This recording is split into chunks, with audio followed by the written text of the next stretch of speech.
The 2022 Hyundai Tucson is vastly different than the last model year. As you can see, it has been completely redesigned. It has a slightly bigger engine that has a little bit more horsepower, improved fuel economy, and a whole lot more space on the inside. All right, I want to give a quick shout out to Team Hyundai of DGDG in Vallejo for letting us take a look around this Tucson. It is all-wheel drive, an SEL with the convenience package, which is an incredibly sought after trim. So we have a lot of cool stuff to show you on this. So I'm going to link the rest of their inventory in the description below. There have been some changes to the trims on the Tucson. So there's no longer an Ultimate, a Value, or a Sport trim. You do get to pick from an SE, an SEL, or a Limited. And then all new for 2022 is a hybrid engine. And there's a few hybrid trims to pick from. All come with a 1.6 liter turbo engine and standard all-wheel drive. And then in the very near future, there's going to be a plug-in hybrid offered and the N-Line trim.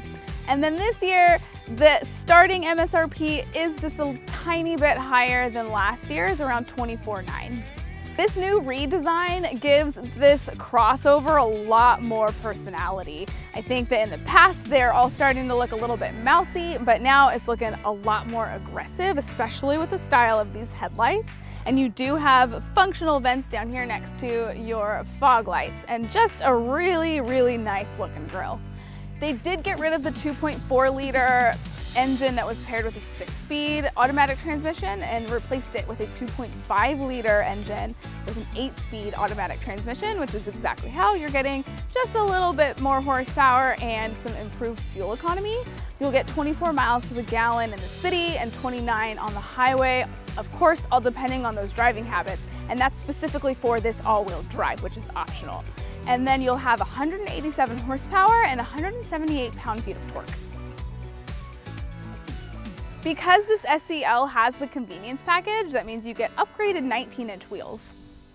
So while we're gaining interior space, the exterior size hasn't changed a lot. It's about 15 feet long and about 6 feet wide.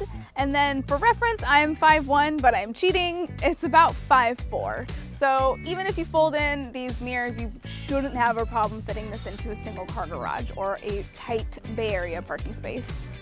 I really like the redesign on the back of the Tucson. I found it interesting that they put the badge on the glass rather than anywhere. I don't really know where else you would put it, but it's cool to see it there on the glass, rather than like your rear wiper, which is tucked nicely up underneath here. So everything looks a little bit more seamless. I'm also really into this design, this new taillight design, rather than it being some like one single looking big unit taillight. It's nice that it's broken up. It's a fun design. And you have the cool LED light bar that goes all the way across. And then if you move your eyes down, there's this kind of cool triangular embossed design here in your lower bumper.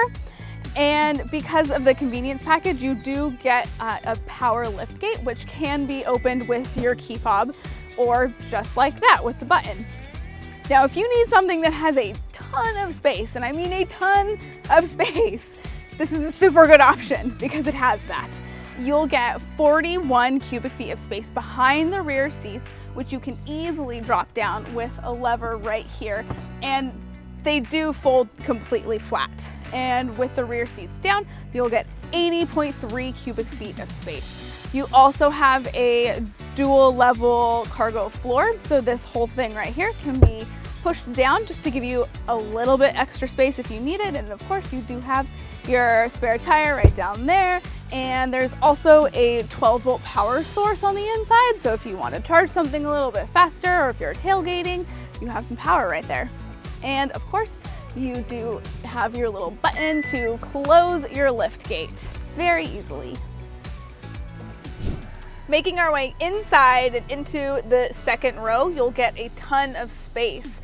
With this front driver's seat all the way forward, I'll get roughly 41 inches of legroom, which is a lot of space for me because, like I mentioned, I'm really short, only 5'1", so this is luxurious. I don't need this much space. You can also recline both of these benches pretty far back.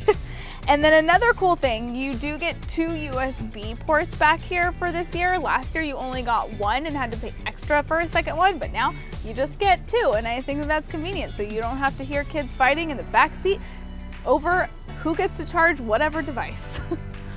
Moving into the front seat, this is with the seat still all the way forward because that's my driving position when you're only 5'1". But if you put the seat all the way back, you will get the same 41 inches of leg room. So right now I literally can't even reach the steering wheel where it's at, which, by the way, with the convenience package is wrapped in leather along with your shift knob. And a few other cool things that the convenience package adds is a power sunroof, and you also get an upgraded 10.25 inch digital cluster. And I'm loving the gauge cluster here. Like, it just looks cool because it's like square, it's really easy to see, and I'm into the fact that it's like inset into your dash. It's just interesting. And you also will get wireless device charging because wireless connectivity is completely standard Apple CarPlay, Android Auto on all Tucsons, but nice that you do get that, that charging, and you do have 2 more USB outlets up front as well as a 12-volt power source. A few other features include heated seats. You also get cool ambient lighting. So you'll notice that underneath this center console and then in the footwell area. And you can also change the colors of those lights, which is super fun. You'll get soft touch door panels, which I will say this fabric goes across your dash, and it's not a lot. It's just a little bit of fabric, but it's like a little bit rough. I don't know if I would prefer like plastic or this fabric. It is stain resistant though. The 2022 Tucson is loaded with standard safety features that you can easily adjust right here in your instrument cluster. So you can adjust things like how you want your speed limit displayed, and all of the warning volumes, which is really nice. You also have driver attention warning, forward safety, so that can be adjusted right here with this button on your steering wheel to adjust your following distance, especially if you're using cruise control. You have lane keep assist and a blind spot indicator. You also have a rear cross traffic alert, which is all convenient stuff to have, and it's nice that you can easily access all of those parameters right here. The all-wheel drive Tucson does come with drive modes that you can easily switch right here next to your shifter. So you get normal, sport, smart, and snow modes. Let me know what you guys think of this new redesign of the Tucson in the comment section below. Do you like it? Do you hate it? I want to hear about it. And if you have any more questions about it, you can also drop those right down there in the comments. So don't forget to subscribe to our little baby channel here. We're trying to get to 5,000. So help us out, and I will see y'all next time. Bye.